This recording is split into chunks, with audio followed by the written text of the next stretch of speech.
he is back in Pakistan, some channels saying, but there is no visual proof is he back in Pakistan. Have you seen him?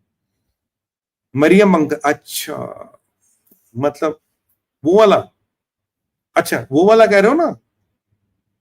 हाँ, समझ गया, मैं समझ गया, इतना तो खैर समझ ही जाता हूँ। खमीनी के साथ, खमीनी, अच्छा मतलब दोनों ही यार, ये वहां पहुंच गए, उसको घड़ी देने तो नहीं गया था? खमीनी को घड़ी देने तो नहीं गया था गिफ्ट में? तो ये उनको घड़ी देने तो नहीं गया था, ये देखिए। पर anyway, that will come to figure out, कहाँ गया था। He is in China, I have no idea where he is. Khamenei को घड़ी देने न गया भाई, आजकल घड़ी देने की डिलीवरी फ्लिपकार्ट के लिए काम करता है, घड़ियां देता है।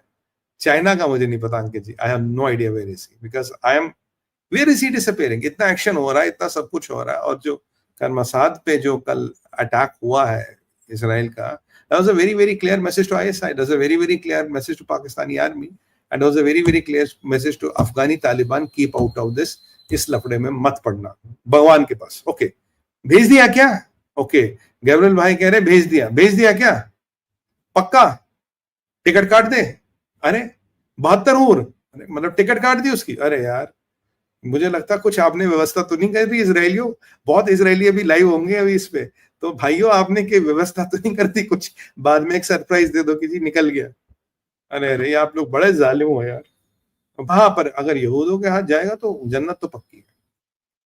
तो एनीवे, तो ये जो सिचुएशन है ये है। पर मुझे जो लगता है आज कल इजराइल ने all the jihadis are coming on to Israel, they will get a big surprise on the way. I know that, I am very sure on that, because ये लड़ाई तब, मैं आपको कह रहा हूँ, ये हमारे इजराइल के मित्र हैं। देखिए, बहुत लोग जुड़ते हैं इजराइल से इस शो पे, और बहुत से हमारे भाई बहन जो हमें पसंद करते हैं, जो हमें, जिन्हें हमारा काम अच्छा लगता है, इजराइल से जुड़ते हैं। मैं कह रहा हूँ, अगर इन्होंने, हिजबुल्लाह ने कोशिश की घुसने की, मैं आपको कह रहा हूँ लाशों के ढेर बच जाएंगे हिजबुल्लाह के। They will have the worst nightmare coming true. That will be the day Hezbollah will do the most fatal mistake. और अभी देखिए, I'm a bit pissed off। देखिए, अभी सऊदियों ने एयर स्पेस बंद कर दिया, रेस्ट्रिक्ट कर दिया, यूएई ने रेस्ट्रिक्ट कर दिया, अभी कतर कुछ नाटक करेगा। देखिए, कतर अभी नाटक करने वाला है अमेरिकन बेसिस को लेके, जो ये बड़ा एस्केलेशन में सोच रहा हूँ कि Qatar is planning something big in solidarity with Iran. तो only thing can be they can show this tantrums to America. देखिए, धीरे धीरे टैंट्रम्स, देखिए जॉर्डन नहीं करता। मैं आपको हमेशा कहता था king Abdullah is a very nice man, even MBS अच्छे व्यक्ति है, बट प्रॉब्लम है कि उसके यहाँ जो वहाब्स है, they control a lot of things, he cannot mess मेस टोटली विद वहाब्स। But King Abdullah is a nice man. King Abdullah ने कल भी जॉर्डनियन एयरफोर्स ने, इनके जो वहां से आ रहे थे, जो जॉर्डन के ऊपर से प्रोजेक्टाइल्स आ रहे थे, उनको इंटरसेप्ट किया उन्होंने। तो जॉर्डन तो भाई कंट्रोलेबल है। अब यहाँ फतेह अल सीसी को भी देखना पड़ेगा, what is he up to. Fattah al Sisi, what is he up to. यहाँ सीरिया पे भी हमें देखना पड़ेगा, सीरिया में क्या हो रहा है। I am not very happy with, honestly, between you guys, why did America and why did China and Russia blame Israel for the escalation? Israel is protecting itself यार। अब पुतिन साहब की मजबूरियां हो सकती है, हमारे मित्र हैं, पर इतनी भी आप मजबूर मत होइए कि आप चीनियों के साथ बैठ जाए। क्या चाइना का भैया बहुत बड़ा लफड़ा है। अगर ये हाइपरसोनिक मिसाइल आया है, हमारे इजराइल के मित्र बताएंगे कमेंट्स के माध्यम से, जो मैंने देखा है, पढ़ा है, सुना है, कुछ लोगों से बात की है, तो ये हाइपरसोनिक मिसाइल अगर ईरान के पास आया है तो ये केवल चाइना दे सकता है। चाइना के अलावा इनको हाइपरसोनिक मिसाइल कोई नहीं दे सकता। तो क्या चाइना ने ईरान को एक हाइपरसोनिक मिसाइल दी है? क्या चाइना का टेक, जो पहले में लगता था ईरान के पास आता था, क्या हाईएस्ट लेवल ऑफ टेक आया? क्या ये हाइपरसोनिक मिसाइल हूतियों के पास तो नहीं? तो ये वाली चीजें हैं। क्या हाइपरसोनिक, मेरे को जहां तक मुझे पता, hypersonic missiles can carry tactical warheads.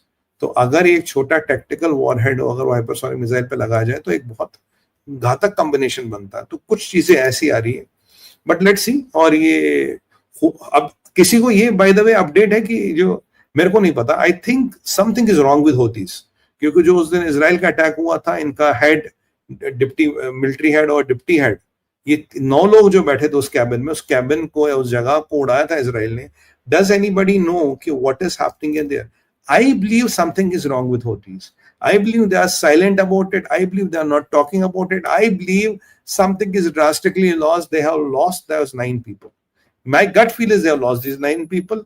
और अगर वो 9 लोग उन्होंने लूज किए, that will be a very decisive blow to Houthis। क्योंकि आप देखिए, समथिंग इज इन यमन, जो मैंने कल रात को भी शो किया था, something is in Yemen, because at the peak of the crisis why was idea bombarding Yemen?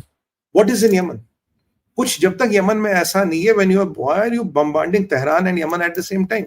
Ideally you should settle Tehran then go to Yemen, logic तो यही कहता। पर अगर आप तेहरान और यमन को एक साथ ठोक रहे हो, तो यमन में कुछ ऐसा है, हुतियों के पास कुछ ऐसा है जो आईडीएफ और इजराइल के लिए चिंता का कारण है।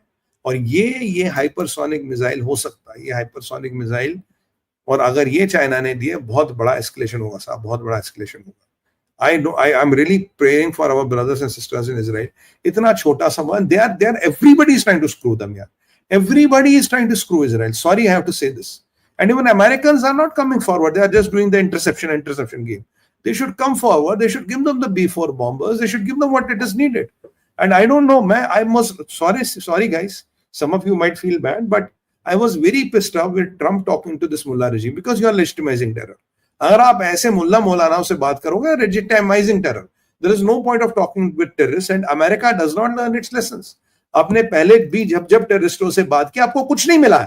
America has lost ground. You got humiliated in Afghanistan, because you again spoke to terrorists. You again try to do a deal with Taliban. Then they will tell you, नहीं, that was Khurasan नहीं था, वो ये जहाद था, वो फलाना जहाद था, वो डिमकाना जहाद था. But they're all cousin brothers. They're all offsprings of jihad. It doesn't matter who kills you, who fires a bullet. But why don't you get the message? ये Americans को लेके भी मैं बड़ा भाई happy नहीं हूँ. Though they're great support Israel, they're the best buddies of Israel. We also love and respect them, but they should get into active role. Why America is not getting into active role? अगर आप अभी नहीं आओगे तो कब आओगे? किस चीज से अमेरिका को डर लगता है? कोई रशिया नहीं आने वाला, चाइना नहीं आने वाला. If Americans don't get into active role, this prolonged war might make Iran desperate, and if Iran gets desperate, this might open multiple fronts. और कल को अगर इन्होंने ऑयल रिफाइनरीज टारगेट करनी शुरू कर दी, सऊदी यूए की, even through Houthis, then the shit is hitting the fan. मतलब, and look, MBS on record has said कि खमेनी हिटलर है. मैंने आपको कल भी बताया था. अगर MBS को ये लगता खमेनी हिटलर है, और MBS ये मानते खमेनी हिटलर है, what is stopping MBS from joining this war? भाई ठीक है, रिलीजियस प्रायोरिटीज अपनी जगह है, रिलीजियस चीजें अपनी जगह है. Everything cannot be determined by your religion. Your religion cannot determine everything. There is a question of somebody must live. देखिए, it's a question of people's survival. You cannot just extinct somebody from planet Earth. That is where the problem is. That is where the whole problem is, and people are silent. People are still seeing it as भाई ये दो कंट्रियों के बीच की लड़ाई है. ये दो कंट्रियों के बीच की लड़ाई नहीं है यार. ये it is a war between, if I might say, Shia Islamic hegemony and Jewish right to survive. If I can be very direct and very candid, that is what the war is between. So how can you let these Jews die and perish? That is what the war will determine. And still world is trying to be politically correct. हमारे यहाँ आजकल के पॉलिटिशियनों में बहुत बड़ी समस्या है. They are always trying to be politically correct. They are always trying to take the made path. They are always trying to be on the edges of the road and trying to maintain themselves. But that is not the way you will tackle this problem. I am telling you, I am warning you today. अगर 2-3 दिन में इस लड़ाई का फैसला नहीं हुआ, another 2 or 3 days, Iran will get desperate. And when Iran will get desperate, it will go to any extent to defend itself and its interests. Then anything in the region is possible. And second trigger, जो मैं आपको महीनों से कह रहा हूं, is Hezbollah tries a ground invasion of Israel, right, from the northern side of Israel. That will be the trigger which will burn everything. So these two things are which have to be watched.